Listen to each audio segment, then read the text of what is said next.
Hi, it's Myozan here from Zen Buddhism Ireland. Um, After a long break, I'm finally getting back to Master Suzuki Roshi's Zen Mind Beginner's Mind. And I'm looking now at page 59 in my edition, which is Right Effort. Right Effort, part of the Eightfold Path of the historical Shakyamuni Buddha. Master Suzuki here emphasizing that our effort must be orientated in the right direction.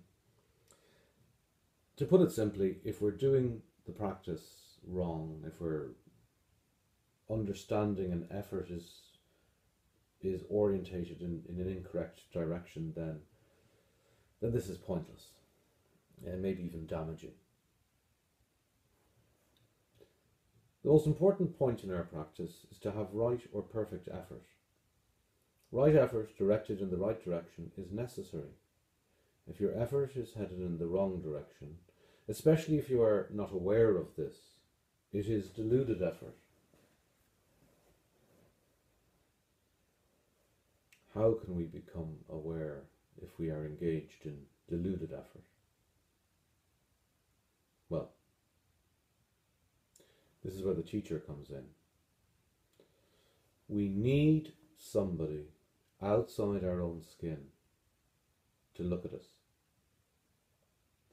We need the mirror of the teacher in which to see ourselves. We don't know sometimes that we're hunching, and we need the teacher outside us, outside of ourselves, to see that we're hunching and to correct our posture. In the tradition, the student-teacher relationship is key. For the authentic Dharma to be practiced, a teacher is required. And this is why the authentic Dharma has been passed on from generation to generation, from master to student, from teacher to student, over, in our lineage now, 93 generations. So the teacher is key if we are to be practicing correctly, if we are to be practicing the authentic Dharma. Our effort in our practice should be directed from achievement to non-achievement. Usually when you do something, you want to achieve something. You attach to some result. From achievement to non-achievement means to be rid of the unnecessary and bad results of effort. If you do something in the spirit of non-achievement, there is a good quality in it. Here is Master Suzuki expanding Master Dogen's understanding of the backward step. Take the backward step and shine the light inward.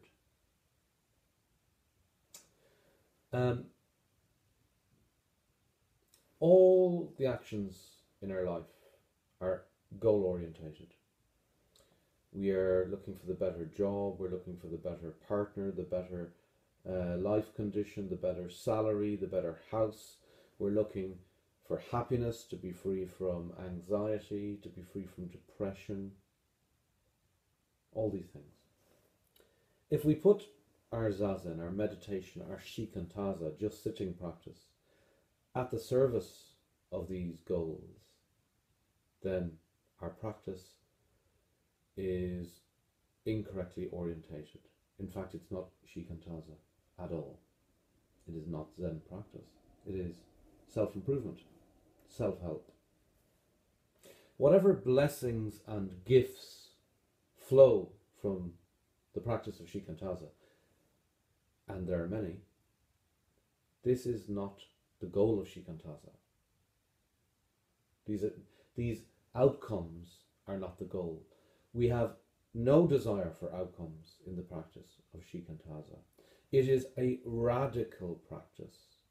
It is a liberating practice from all this craving, chasing, searching, pursuing, and attachment that is involved in trying to achieve something, and trying to achieve some outcome or goal. Shikantaza has no goal. We give up all that on the cushion. We come to Zazen empty-handed. We come with nothing. This is the practice of Shikantaza. This is the practice of silent illumination, as it was in the Chinese tradition. So we need the teacher to ensure that the practice is correctly orientated, that it is not a goal-orientated practice, that it is silent illumination, that it is not just a practice of concentration or just a practice of insight, but that it is both contained within the totality of Zazen, of Zen meditation.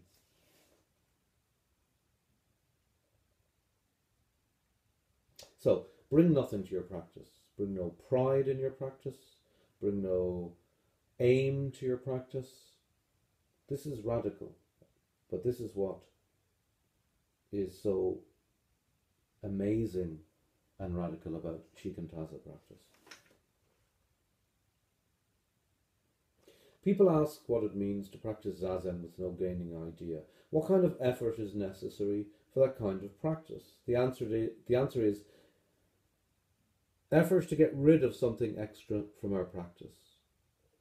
If some extra idea comes, you should try to stop it. You should remain in pure practice. This is the point towards which our effort is directed. So when it is, because Shikantaza is so subtle, it is easily diverted. And the practice itself is that diversion and giving it up and coming back to that goalless practice of non-attachment, to being open to whatever arises in the field of experience without any discrimination for or against it. Not seeking the bliss and happiness that comes with practice, and not running away from the difficulties we face in practice, but just to practice. I think Suzuki Roshi says here, just do it. If enlightenment comes, it just comes. We should not attach to the attainment. The true quality of Zazen is always there, even if you are not aware of it. So forget all about what you think you may have gained from it. Just do it. The quality of Zazen will express itself, then you will have it. Just do it. That's all. Just do the practice. Do it under the guidance of a teacher, but just do it. Sit. Just sit. Sit every day. And sit with your practice not looking for anything, not trying to achieve anything. And then you will be practicing Zazen.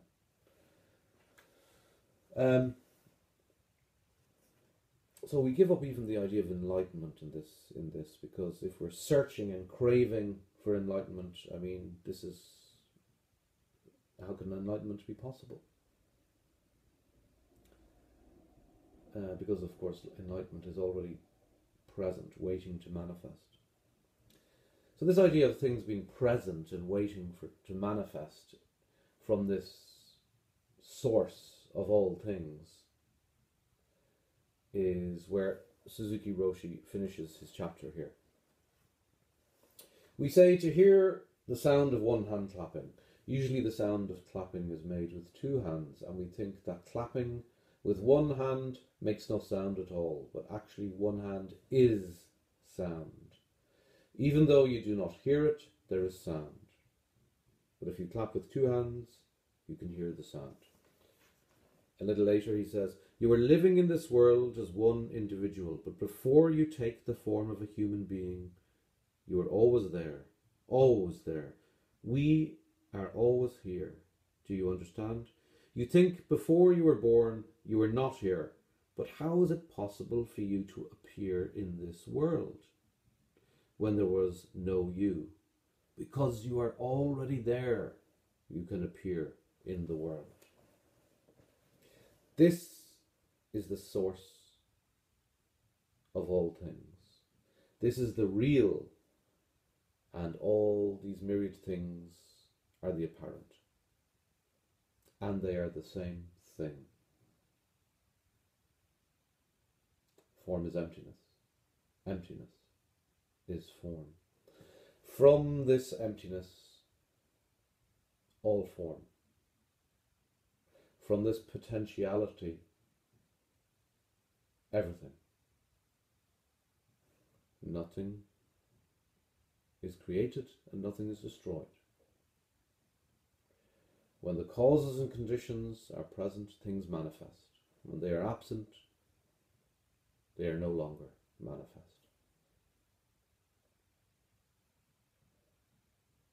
On discussion,